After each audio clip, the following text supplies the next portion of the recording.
بسم اللہ الرحمن الرحیم۔ ایمان کی شرائط کتنی ہیں؟ ایمان شریعت اسلامی کی ایک اہم اصطلاح ہے۔ اس کے لغوی معنی تصدیق کرنے، سچا ماننا کو کہتے ہیں۔ ایمان کا دوسرا لغوی معنی ہے امن دینا۔ مفتی احمد یار خان نعیمی اس کی وضاحت کرتے ہیں، چونکہ مومن جبکہ اصطلاح شرع میں ایمان سے مراد سچے دل سے ان سب باتوں کی تصدیق کرنے کا نام ہے جو ضروریات دین سے ہیں۔ ایمان کا الٹ کفر ہے۔ لفظی معنی ترمیم۔ ایمان عربی زبان کا لفظ ہے، اس کا مادہ الف میم نون یعنی امن سے مشتق ہے۔ لغت کی روح سے کسی خوف سے محفوظ ہو جانے، دل کے مطمئن ہو جانے اور انسان کے خیر و عافیت سے ہمکنار ہونے کو امن کہتے ہیں۔ ایمان کا لفظ بطور فعل لازم استعمال ہو تو اس کا معنی ہوتا ہے امن پانا، اور جب یہ فعل متعدی کے طور پر آئے تو اس کا معنی ہوتا ہے امن دینا۔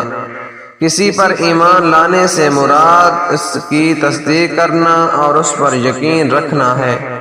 گویا لفظ ایمان اپنے اصل معنی اور مفہوم کے اعتبار سے امن، امانت اور بھروسے پر دلالت کرتا ہے۔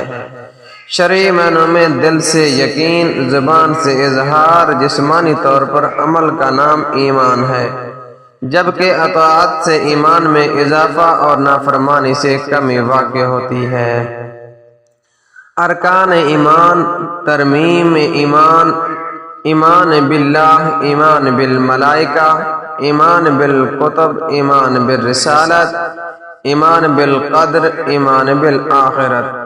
ایمان کے 6 ارکان ہیں۔ ایک حدیث میں ہے کہ جبرائیل فرشتہ محمد صلی اللہ علیہ وآلہ وسلم سے پوچھا تو آپ صلی اللہ علیہ وسلم نے جواب دیا، تم اللہ پر، اس کے فرشتوں پر، اس کی کتابوں پر، اس کے رسولوں پر، روز قیامت پر اور اچھی اور بری تقدیر پر ایمان لاؤ۔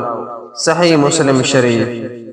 نیز مرنے کے بعد دوبارہ اٹھائے جانا، جیسا کہ ایمان مفصل میں ہے، آمنت باللہ وملائکتہ وکتبہ ورسلہ والیوم الآخر والقدر خیرہ وشرہ من اللہ تعالی والبعث بعد الموت۔ ایمان باللہ، اللہ پر ایمان۔ ایمان بالملائکہ، فرشتوں پر ایمان۔ ایمان بالکتب، آسمانی کتب پر ایمان۔ ایمان بالرسالت، رسولوں پر ایمان۔ ایمان بالآخرت، قیامت پر ایمان۔ ایمان بعث یعنی بعد الموت، مرنے کے بعد دوبارہ اٹھائے جانے پر ایمان۔ ایمان بالقدر، اچھی اور بری تقدیر پر ایمان۔ ایمان باللہ، اللہ رب العزت ہم سب کو ایمان کی دولت سے مالا مال فرمائے، اور اللہ رب العزت ہمیں ان چیزوں پر، اللہ پر اور اس کے رسولوں، فرشتوں، اس کی کتب اور قیامت کے روز اور اچھی بری تقدیر پر یقین رکھنے کی توفیق عطا فرمائے۔ کائنڈلی دوستو، اگر آپ ہمارے اس چینل پر نیو ہیں تو پلیز ہمارے اس چینل کو سبسکرائب، لائک، شیئر اور کومنٹ میں اپنی محبت کا ضرور اظہار فرمائیں۔ السلام علیکم ورحمۃ اللہ وبرکاتہ۔